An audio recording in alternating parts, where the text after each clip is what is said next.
بسم اللہ الرحمن الرحیم۔ اللہم صلی علی محمد وآل محمد وبارک وسلم تسلیما۔ یوم عرفہ یعنی 9 ذی الحج کا دن انتہائی بابرکت اور فضیلتوں والا ہے۔ جہاں یہ دن افضل اور برکت والا ہے، وہیں اس کی رات بھی اپنی مرادیں، اپنی دعائیں قبول کروانے کے لیے بہترین رات ہے۔ اس رات خوب عبادت کریں اور خوب اپنی دعائیں جو ہیں اللہ سبحانہ تعالیٰ سے مانگیں۔ انشاءاللہ جو بھی مانگیں گے اللہ سبحانہ تعالیٰ ضرور عطا کریں گے۔ اور یوم عرفہ کے دن کا روزہ ضرور رکھیں۔ روایات میں ہے کہ اس کے ایک دن کے روزے سے 80 سال کی عبادت کا اجر و ثواب ملتا ہے، اور اللہ سبحانہ تعالیٰ اس کی دعاؤں کو قبول کرتے ہیں کہ جو بھی یہ روزہ رکھتا ہے تو جب وہ افطار کے ٹائم پر دعا کرتا ہے جو بھی، تو اللہ سبحانہ تعالیٰ اس کی دعاؤں کو قبول کرتے ہیں انشاءاللہ۔ تو خدا کے لیے صرف اور صرف عید کی تیاریوں پر ہی توجہ نہ دیں، بلکہ ان دنوں کے اعمال پر بھی کچھ توجہ دیں۔ یہ دن جو ہوتے ہیں یہ قسمت کو جگانے والے دن ہوتے ہیں، جنہیں ہم بس فضول کاموں میں گزار دیتے ہیں، اور پھر ہم سارا سال وظیفے پڑھتے رہتے ہیں کہ یہ کام نہیں ہو رہا، یہ کام نہیں ہو رہا۔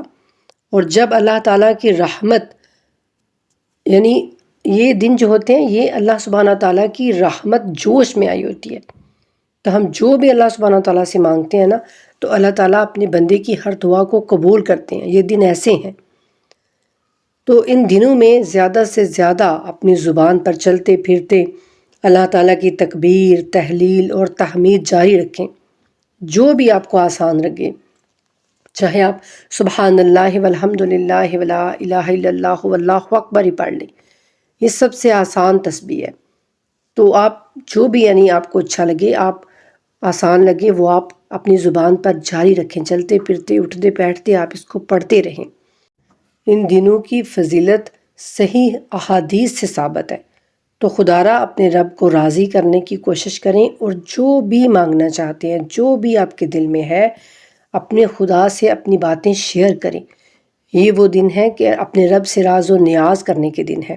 صبح جمعۃ المبارک بھی ہے، تو جمعے والے دن خصوصی طور پر اپنے رب سے خوب جو ہے وہ مناجات کریں، خوب دعائیں کریں، دل کھول کر مانگیں، جو بھی مانگنا چاہتے ہیں اپنے رب سے ضرور مانگیں ان دنوں میں۔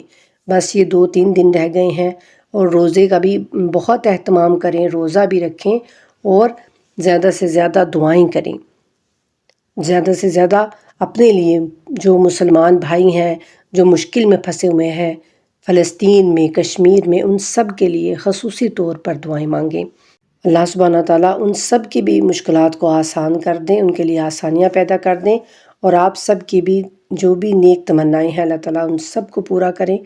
آپ کی ساری دعاؤں کو اللہ تعالیٰ قبول کریں، آمین الہی آمین۔ اللہم صلی علی محمد وآل محمد وعجل فرجہم وفرجنا بہم برحمتک یا ارحم الراحمین، آمین الہی آمین۔